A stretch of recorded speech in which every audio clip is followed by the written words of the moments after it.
90% நம்ம ஊரில் ஒவ்வாமையெல்லாம் வராது, இன்ஃபெக்ஷன் தான். ஹோட்டல்களில் சாப்பிட்டா இன்ஃபெக்ஷன் தான் மாட்டிக்கிடும். வடை வடை இல்லை, வடை நீங்கள் காலையில் ஒரு வடை சாப்பிட்ருப்போம், சாயங்காலம் போய் காலையில் சாப்பிட்ட வடை பிரமாதமாக இருந்தவொடனே அதே வடை இருக்குது நான் தரேன்னு தருவான். அதே மாதிரி வடை இருந்தால் நம்ம நல்லா இருக்குன்னு சொல்லுவோம். அதே வடை இருக்குது, நேற்று நீ காலையில் சாப்பிட்டு தானே, அதே வடை இருக்குது நான் தரேன்னு கொண்டு தந்துடுவான். நம்மளும் மறந்தால சாப்பிட்டு வந்துடும், ஒவ்வாமை ஆயிரும். அது நீங்கள் வாந்தியும் வயிற்று ஓட்டம் இருக்கும்போது உடனே டாக்டரை பார்க்குறது தான் நல்லது. ஏன்னா வாந்தி இருக்கும்போது நீங்கள் மாத்திரை எப்படி போடுவீங்க? மாத்திரை உள்ளே தங்குனா தானே, ஒரு 2 மணி நேரம் மாத்திரை இருந்து வேலை செய்தால் டயரியா கண்ட்ரோல் ஆகும். வாந்தி பண்ணிகிட்டு இருக்கும்போது என்ன பண்ணுறது? இம்மிடியேட்டாக டாக்டரை பார்க்கணும். அல்லது வாந்திக்குரிய மாத்திரையை வந்து நாக்கு கடியில் வைக்கிற மாதிரி சில மாத்திரைகள் இருக்குது. நீங்கள் தண்ணி போட்டு விழுங்க வேண்டியதில்லை, நாக்கடியில் வச்சா கரைஞ்சி ஓடிடும், அந்த சப்லிங்குவல் டேப்லெட். அந்த மாதிரி மாத்திரையை டாக்டர்கிட்ட சொல்லி வாங்கி வச்சுக்கணும். வாங்கி வச்சுட்டேன்னா அதை போட்டுட்டு ஒரு 1/4 மணி நேரம் 1/2 மணி நேரம் கழித்த பிறகு அந்த குடல் புண்ணை ஆற்றக்கூடிய மாத்திரை, அந்த கிருமிக்குள்ள மாத்திரை, அதையும் வாங்கி வச்சுக்கிட்டால் இதில் ஒன்று போட்டு 1/2 மணி நேரம் கழித்து அதை ஒன்று போட்டு பார்க்கலாம். அதையும் ஒன்று தாண்டி அது பாட்டில் பிச்சு பிடிங்கி போகுதுன்னா வேறு வழியில் எந்த ராத்திரியானாலும் நீங்கள் டாக்டரை போய் தட்டுனாலும் அது அவருக்கு ஒன்றும் அவங்கள போட்டு திட்ட மாட்டார்.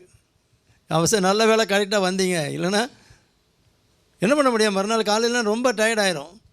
அதனால் அது டாக்டர்கிட்ட சொல்லி எழுதி கேட்டு வச்சுங்க. நான் இதெல்லாம் மைக்கில் எல்லாட்டையும் சொல்லிகிட்டு இருந்தேன்னா என் பொழப்பை கெடுத்து விட்டாரு, நீ ஏன் என்ன பிடிச்சி திட்டி விடுவாங்க. உங்கள் மருத்துவர் யாரோ உங்கள் மருத்துவரை நீங்கள் கேட்டு, டாக்டர் இந்த மாதிரி நைட்டு நேரங்களில் திடீர்னு எமர்ஜென்சின்னா நான் 2 மாத்திரை போட்டுட்டு உங்கள்கிட்ட காட்டுற மாதிரி தாங்கன்னு சொன்னால் எழுதி கொடுப்பாங்க, வாங்கி வச்சுங்க. சரிங்களா?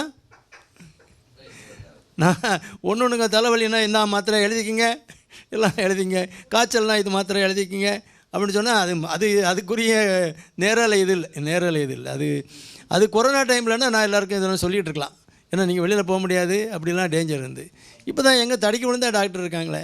அதனால் உங்கள் மருத்துவரை அன்றைக்கி கேட்டுங்க, இந்த மாதிரி வாமிட்டுக்கு மாத்திரை டாக்டர் நாக்கடியில் வச்சு சாப்பிட்ற மாதிரி மாத்திரை இருக்காமல் எங்கள் டாக்டர் சொன்னார், அதை கேட்டா கேளுங்க.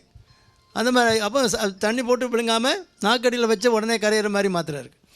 அதை போட்டுட்டு ஒரு 1/4 மணி நேரம் 1/2 மணி நேரம் வெயிட் பண்ணி திரும்ப அந்த வயிற்று புண்ணுக்குரிய மாத்திரை போட்டிங்கன்னா சிம்பிளான இன்ஃபெக்ஷன்னா கண்ட்ரோல் ஆகிட்டுனா ஓகே, அதே போதும். ஏன்னா அது ஆரம்பிக்கும் போதே நீங்கள் போட்டுடணும் மாத்திரை. 10 தடவை வாந்தி பண்ண பிறகு திரும்ப நீங்கள் மாத்திரை போட்டு ஒன்றும் வேலை நடக்காது. அப்படி அதிகமாக இருந்தால் உடனே இமீடியட்டாக டாக்டர்கிட்ட காட்டிடுங்க. டாக்டர்கிட்ட காட்டி நீங்கள் எழுதி வாந்தி அப்படின்னு போட்டு கவர் போட்டு எழுதி வச்சுருங்க, வயிற்று ஓட்டம் அப்படின்னு போட்டு. இதெல்லாம் எமர்ஜென்சி கிட்டில் இருக்கணும்.